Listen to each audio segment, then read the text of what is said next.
एक अत्यंत गंभीर प्रश्न या महाराष्ट्रामध्ये सध्या आहे. त्याच्यावरती आपले मुख्यमंत्री काही बोलले आहेत का? पोषण आहारात शालेय मुलांच्या निकृष्ट दर्जाचं भोजन दिलं जात आहे.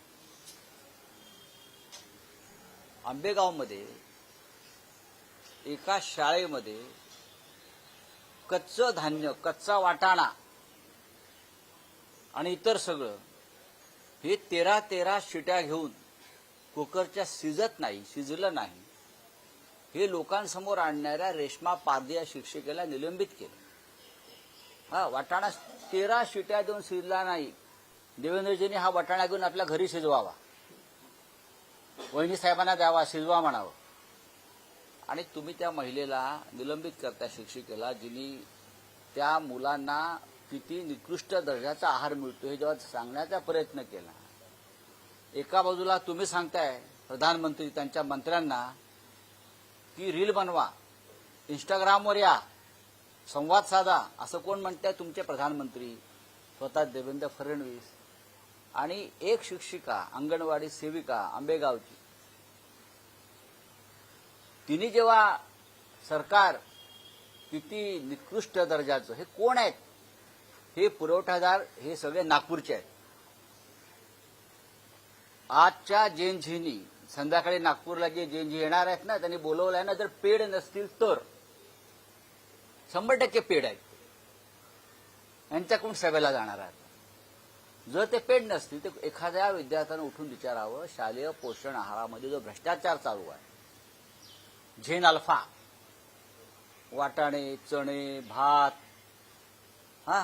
शिळं अन्न, हे शालेय पोषण आहार पुरवठादार हे भारतीय जनता पक्षाचे ठेकेदार आहेत, नागपूरचे आहेत.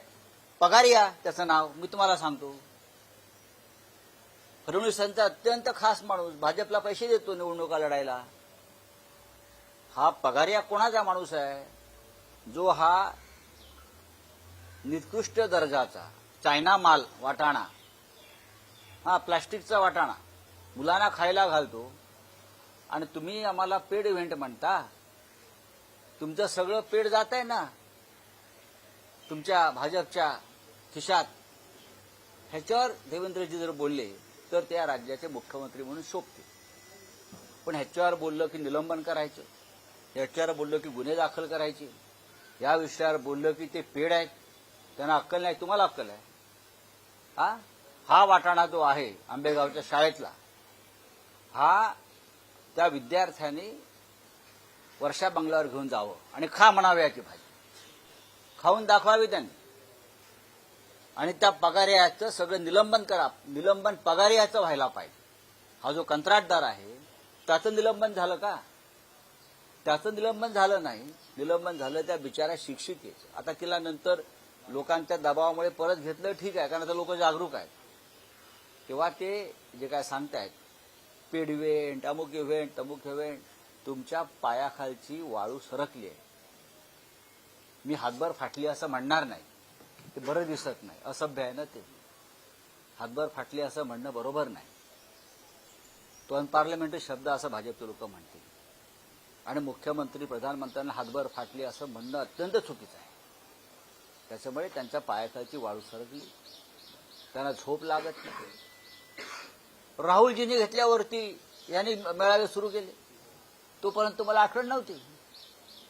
आदित्य ठाकरे यांनी आमच्या झेनजीचे मेळावे, मैदानं वाचवण्यासाठी झेनजींचे आंदोलनं सुरू केली आदित्यजींनी. त्यानंतर हे यांना आठवण झाली, मंत्री जातात विद्यापीठामध्ये. आता जतीनराव माझी जर एखाद्या विद्यापीठात गेले, तुम्ही कल्पना करा की ज्यांना हो का ठो कळत नाही शिक्षणातलं, असे अर्धे मंत्री आहेत तुमच्याकडे. त्यांना तुम्ही विद्यापीठात पाठवणार, हा जेनजीचा अपमान आहे. महाराष्ट्रात असे अनेक मंत्री आहेत, त्यांचा संबंधच नाही काही. त्यांनी शिक्षणाचा आयता घो करून टाकलेला आहे. संसदीय शब्द आहे हा, सिनेमा आलाय त्याच्यावर, त्याला पुरस्कार मिळाला या सिनेमाला. तेव्हा देवेंद्र फडणवीस यांनी कृपा करून जेनझीच्या लोकांच्या, शिक्षकांच्या नादाला आता लागू नये. तुम्ही जे शोषण केलं आतापर्यंत ते आता सगळं बाहेर यायला लागलेलं आहे. तुम्हाला तो कच्चा वाटाणा आम्ही खायला घालू. तो जो हिरवा कच्चा वाटाणा आहे तो आम्ही तुम्हाला खायला घालू. तुम्हाला तो खावाच लागेल. माफी मागा त्या विद्यार्थ्यांची ज्यांनी हा कच्चा वाटाणा खाल्ला आणि आजारी पडले. अनेक शाळांतून शिळं अन्न खाल्ल्यामुळे मुलं आजारी पडली, त्यांना विषबाधा झाली. हे तुमच्या राज्याच्या मुख्यमंत्र्यांना माहिती आहे का? जेएनजीचे मेळावे घेत आहेत,